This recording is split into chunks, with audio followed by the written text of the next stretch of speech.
Anna Walsh, born Ana Ljubisavljevic, lived a life that could serve as an example of determination and drive to succeed. She was born in Belgrade, the capital of Serbia, where she spent her childhood. From an early age, Anna stood out for her energy, determination, and drive to do more. Surrounded by the rich culture and history of her hometown, she received a decent education, and the values instilled in her played a key role in her future. In 2005, when she was just 22 years old, Anna took the drastic step of emigrating to the United States. This was a turning point in her destiny, opening up both challenges and prospects for her. She not only dreamed of professional growth, but also wanted to create a family filled with harmony and love. After moving to the United States, Anna opted for the hotel business, where her natural sociability and organizational skills quickly made themselves felt. She rapidly advanced in her career, easily finding a common language with people and demonstrating professionalism. During this period, fate brought her together with Brian Walshe, a charismatic, confident man who managed to charm her from the first meeting. Between them, instantly a special connection arose, and their romance developed rapidly.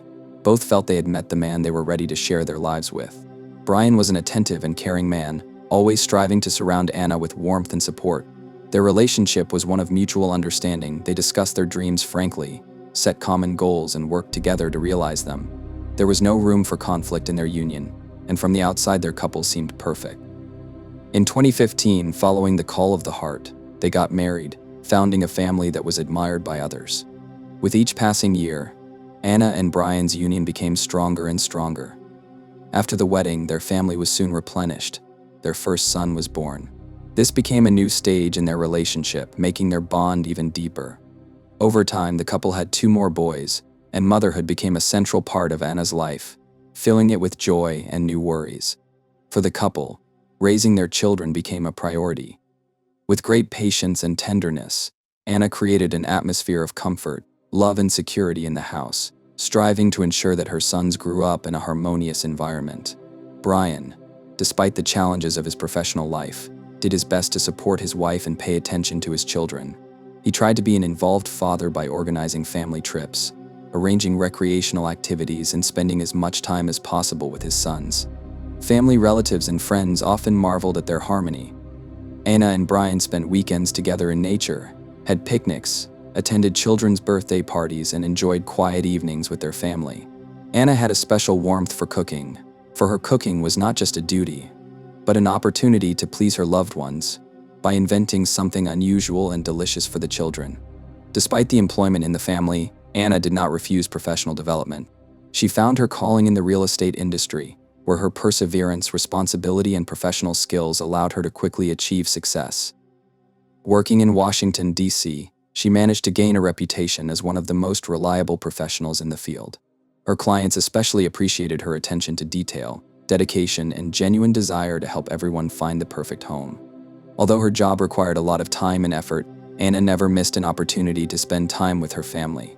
She made regular trips from Washington, D.C. to Powhasset to be near her husband and children. She was able to balance career and motherhood, showing her sons that hard work and dedication were the path to success. Colleagues admired her ability to handle any challenge and maintain a work-life balance.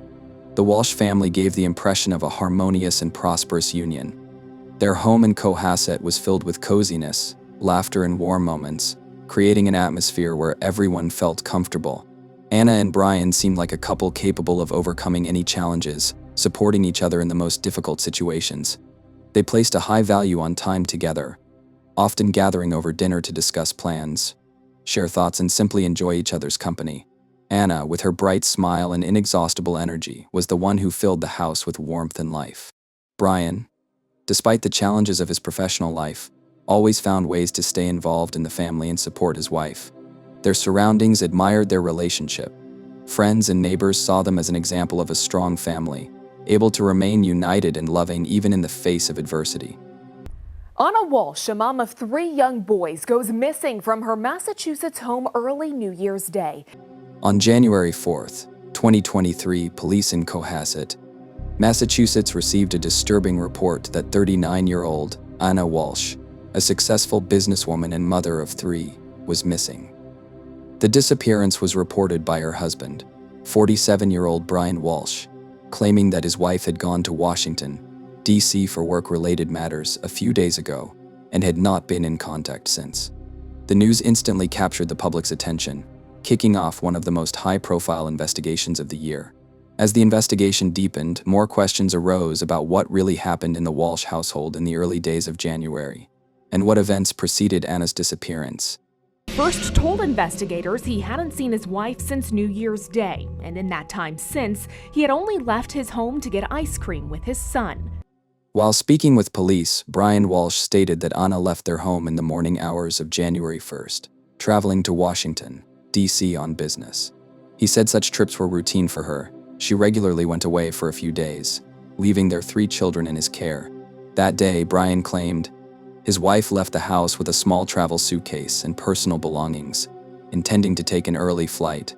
Brian insisted there was nothing unusual about her behavior. It wasn't until a few days later, when Anna didn't make herself known, that he became concerned and decided to report her missing. Investigators immediately suspected something wrong.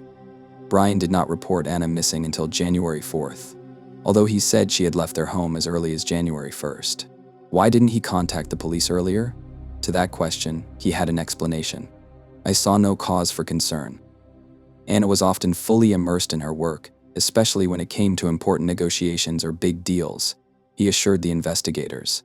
Brian also emphasized that his wife's phone had been turned off since she left, but even that didn't strike him as strange. According to him, she sometimes turned off the device on purpose to focus on business.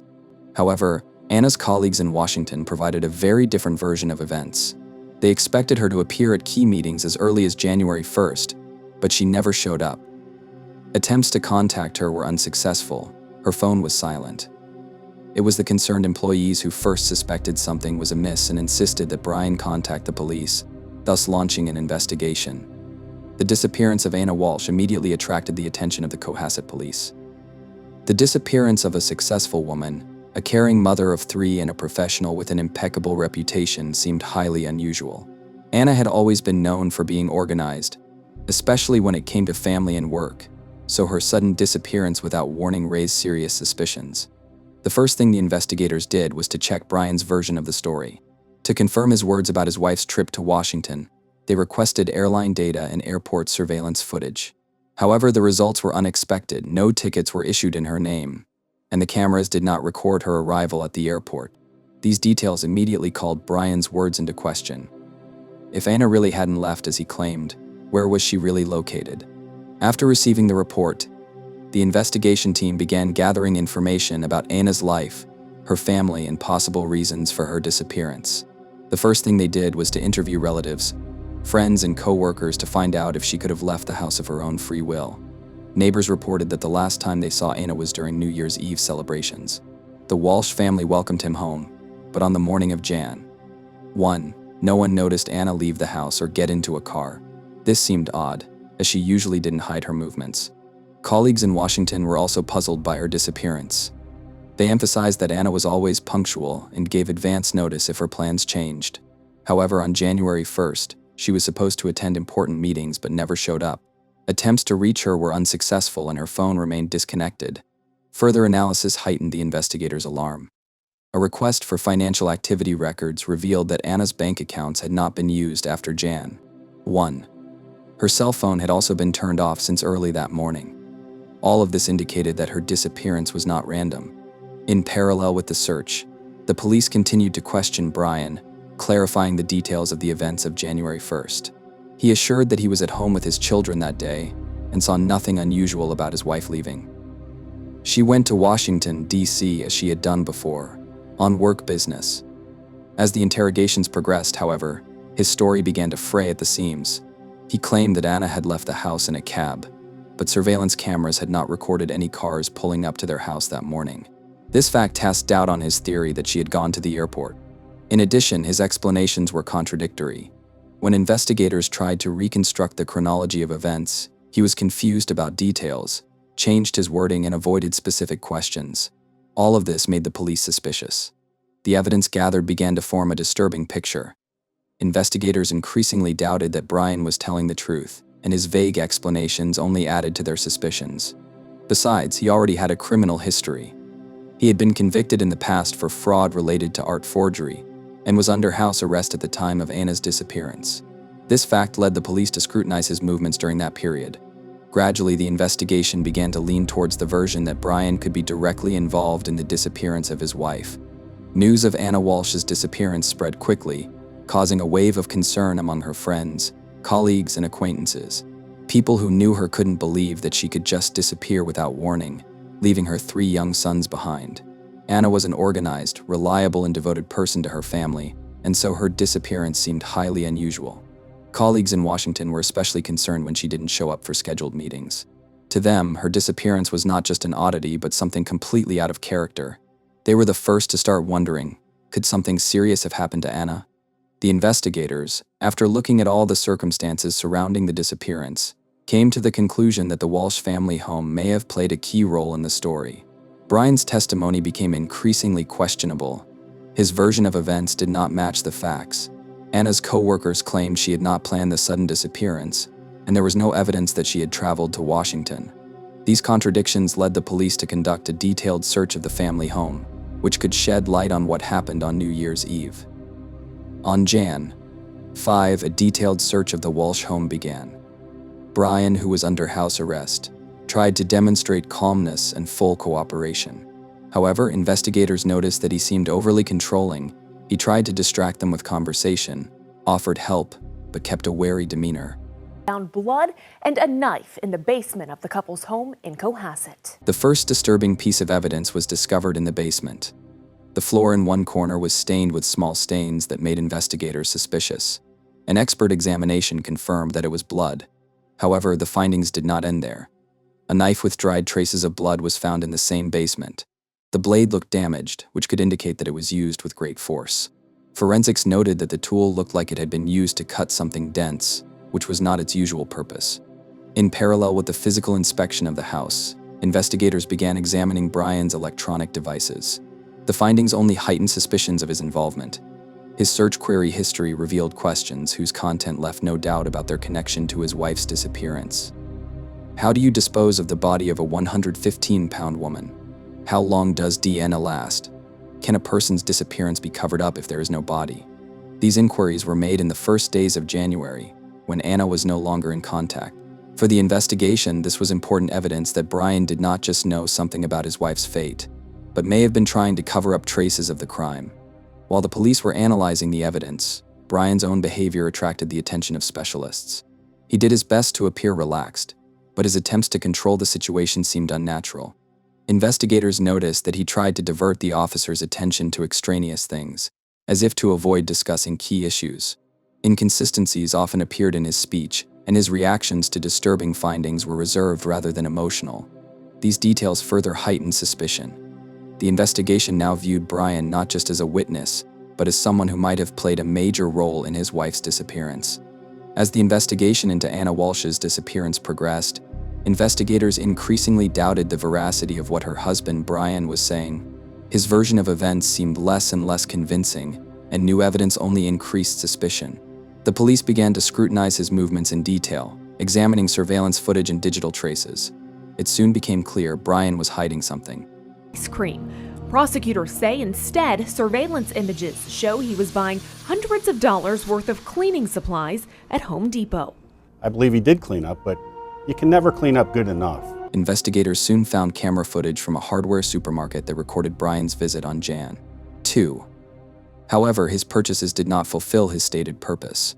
Instead of groceries and necessities, he purchased large garbage bags, chlorine and other cleaning supplies, duct tape, protective gloves. The total purchase amounted to about $450. The amount seemed unusually high for a typical trip to the store, and the list of items purchased raised serious questions for investigators. Each of these items could have been used to destroy footprints or hide evidence. This fact was the first serious evidence that Brian may have been trying to cover up a crime. In parallel with the analysis of the video recordings, the police checked the route of Brian's car on January 2nd. Cameras recorded him driving through various neighborhoods, stopping several times near garbage cans. The footage shows him getting out of the car, pulling out large black bags and dumping them into various bins. These actions looked too purposeful, as if he was trying to get rid of something by scattering the evidence in different places. One of the investigators later noted, His movements were too deliberate to be random. He clearly wanted to hide something, and our job was to find out what it was. This evidence not only shattered Brian's version of the story, but turned him into the prime suspect.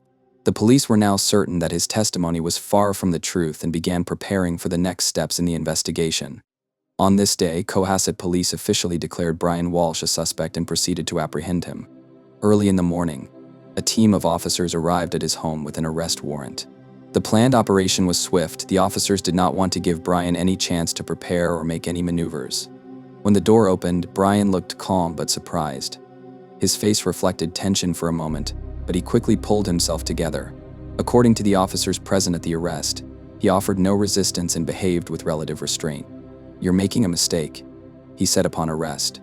But his words did not change the nature of what was happening. Police formally announced the grounds for his arrest, read him his rights, and then he was taken to the station. At the time of his arrest, Brian Walsh was charged with making false statements to investigators. Police concluded that his false statement significantly slowed down the investigation and created artificial obstacles to finding Anna. Key charges included misinformation of police, claiming that Anna left on her own for Washington, D.C., despite having no tickets and her appearances on airport cameras. Attempting to conceal evidence. A knife found in the basement with traces of blood and a damaged blade spoke of violent acts he was trying to cover up. Hiding his movements, his routes on Jan. 2 included suspicious stops at dumpsters where he dumped large black bags. Those allegations were just the first step in developing the case. Investigators realized that the evidence gathered could lead to more serious charges, including involvement in a disappearance and possibly murder. News of Brian's detention spread instantly across Cohasset and beyond. The community was shocked. Anna Walsh was not only a successful businesswoman, but also a mother of 3 young children. What had happened seemed impossible to those who knew her personally. Neighbors did not hide their shock. "We saw them together. They seemed like an ordinary family. No one could even imagine that something terrible was going on outside their doors," said one of the locals. Anna's co-workers in Washington, D.C., upon hearing of her disappearance, initially hoped it was some kind of mistake or temporary circumstances. However, Brian's arrest shattered those illusions. They realized that their colleague, a reliable and organized person, would never have disappeared voluntarily, leaving her children and career behind. Questions arose among the family's close friends. How well did they know Brian? Was he the man he claimed to be? After Brian's arrest, the police began the next stage of the investigation, preparing the case for trial. The investigators carefully collected all the evidence, building a complete chronology of events. Their main goal was to provide the court with irrefutable evidence and prove that Brian not only knew about the fate of his wife, but also deliberately misled the police. However, the suspect himself was in no hurry to admit his guilt. During interrogations, he continued to insist that he had nothing to do with Anna's disappearance. He claimed that he was at home with his children and had no idea where his wife could be. The investigators, however, did not believe a word he said. They saw his initial theories crumble under the weight of real evidence. Prosecutors were preparing an indictment to be read at the upcoming trial. Although Brian's arrest was a major milestone in the case, investigators still had unresolved questions. If Anna was indeed murdered, where is her body? Was Brian able to dispose of it so thoroughly that even the police could not find it? Moreover, investigators were trying to figure out if he had an accomplice. Did he act alone or did someone help him cover his tracks? The case of Anna Walsh attracted the attention not only of the police but also of the general public. People were waiting for answers, while the investigation continued to work to uncover the truth and get justice. There were long trials ahead at which the fate of Brian Walsh was to be decided finally. The husband of the Massachusetts woman missing since New Year's Day, now formally charged with her murder. The case of Brian Walsh, accused of brutally murdering his wife, Anna Walsh, became one of the most high-profile trials of 2023. The case attracted attention both in the United States and abroad, given the tragic nature of the events, their complexity and public importance. The trial took place in the District Court of Dedham, Massachusetts, and became the center of attention of the press and citizens following the development of the event. After Brian was arrested, the Norfolk County Prosecutor's Office began preparing vigorously for the upcoming trial. Investigators and prosecutors focused on building an ironclad evidence base to not only prove the defendant's guilt, but also to clearly demonstrate that he acted in cold blood and planned his crime in advance. The primary evidence collected against Brian included physical evidence, including blood found in the basement of their home and a bloody knife with a damaged blade. Digital evidence, including iPad searches made by Brian, such how to dispose of the body of a 115-pound woman, made between January 1st and January 4th. Surveillance video footage of Brian buying suspicious items such as chemical cleaners and trash bags, as well as footage of him throwing black bags into dumpsters in various areas of the city. Witness testimony from Anna's neighbors and colleagues, who confirmed her character, a responsible and organized woman, not prone to disappearing without explanation. Thus, the prosecutor's office built its case by emphasizing that every action Brian took after Anna's disappearance was aimed at covering his tracks and manipulating the evidence. The trial began in April 2023 and continued for several weeks. Prosecutor Lynn Bellin began with a vivid opening statement detailing all the key points of the investigation, from Anna's disappearance to her husband's actions that led to his arrest. Every step, every act of Brian's confirms that his actions were carefully planned. All the evidence shows that he deliberately concealed the murder of his wife, Bellin said. Forensic experts confirmed that the blood found in the basement belonged to Anna Walsh. Experts also detailed how injuries on the knife found indicated the violent use of the tool, suggesting the victim had been abused. Prosecutors presented evidence of search queries made on Brian's iPad that indicated he was aware of possible ways to dispose of the body. Those queries coincided with the time period of Anna's disappearance. One of the prosecution's most powerful arguments was a video of Brian buying suspicious items for a large sum of money, as well as footage of him throwing black bags into dumpsters. According to prosecutors, these were direct attempts to hide evidence and cover up the crime. Brian's attorney, Tracy Minor, focused her defense on trying to refute all the circumstantial evidence presented by the prosecution. She argued that the evidence presented was not sufficient to directly prove her client's guilt. "My client committed acts that may seem bizarre, but that does not mean he is guilty of killing his wife. Where is the body? Until it's there, the prosecution's case remains a hypothesis," Minor said. The defense also tried to cloud the evidence with the lack of direct evidence, such as Anna's body being found, which they believe could be a clue to the case. Witness testimony proved to be an important part of the trial. Anna's colleagues insisted that she was a responsible and organized person who would never disappear without a trace. Neighbors recounted Brian's strange behavior after his wife's disappearance.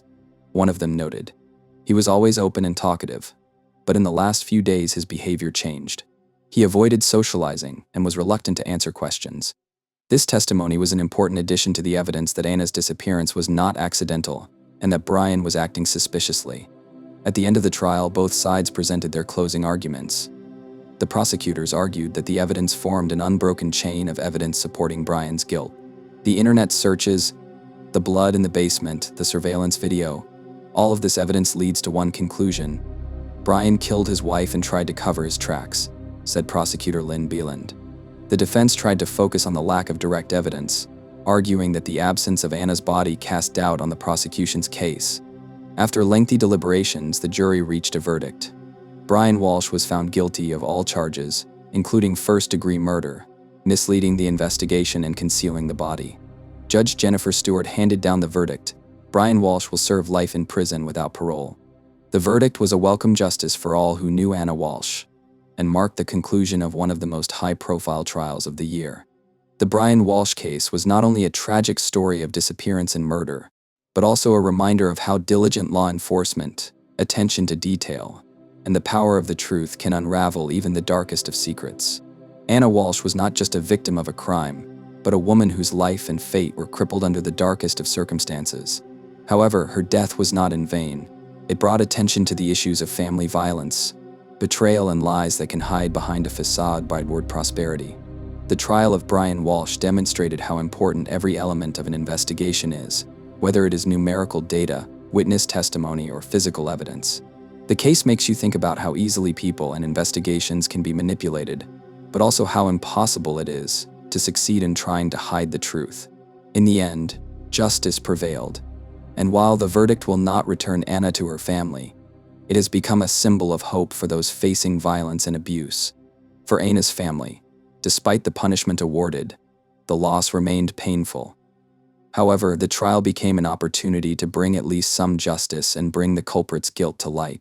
In the case of Brian Walsh, Incarceration was the answer to the question of who was responsible for the tragedy that shook the entire community.